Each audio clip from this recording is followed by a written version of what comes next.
아시는 것처럼 개학이 또 연기됐습니다. 학교가 감염 확산의 연결고리가 될 수 있다는 우려 때문인데요. 그렇다고 한없이 개학을 미룰 수는 없는 노릇입니다. 게다가 코로나19가 장기화할 거라는 전망이 나온 만큼 개학 이후를 대비해야 할 텐데 교육 현장의 준비는 아직은 부족해 보입니다. 김철원 기자가 보도합니다. 30명 안팎의 학생들이 바싹 붙어 앉아 하루 종일 생활하는 교실. 한꺼번에 수백 명이 모이는 급식실. 학교 현장은 콜센터나 교회 못지않게 바이러스 전파가 쉬운 환경입니다. 게다가 어린이와 청소년들은 코로나19에 감염돼도 증상이 없는 경우가 많아 나도 모르게 바이러스를 전파할 가능성이 높습니다. 하지만 한창 뛰놀기 좋아하는 학생들을 서로 떼어놓을 방법이 없습니다. 어른들이 있는 데서는 통하지만 자기네들끼리 있으면 다 벗고 다 만지고 다 놀아요. 보이는 데서만 해요, 정말로.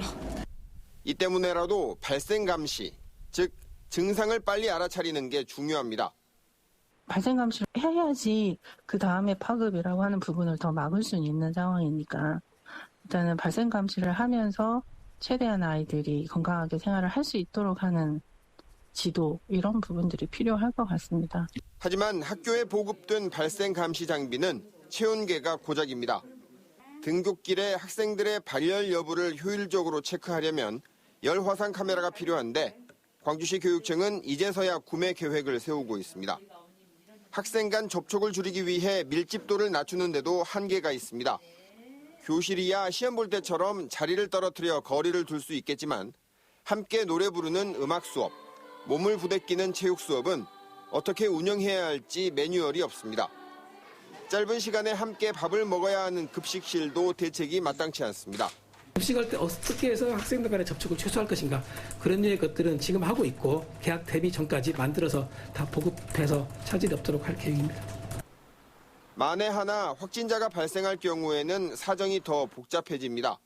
그 반 학생들만 자가격리할 건지 학교 전체를 휴업할 건지 그랬을 땐 학사 일정을 어떻게 조정할지 혼란을 줄이기 위해 미리 챙겨야 할 일이 한두 가지가 아닙니다. 하지만 한 번도 경험해보지 못한 초유의 사태에 교육 현장의 준비도 미숙해서 세부적인 매뉴얼은 아직도 마련 중입니다. MBC 뉴스 김철원입니다.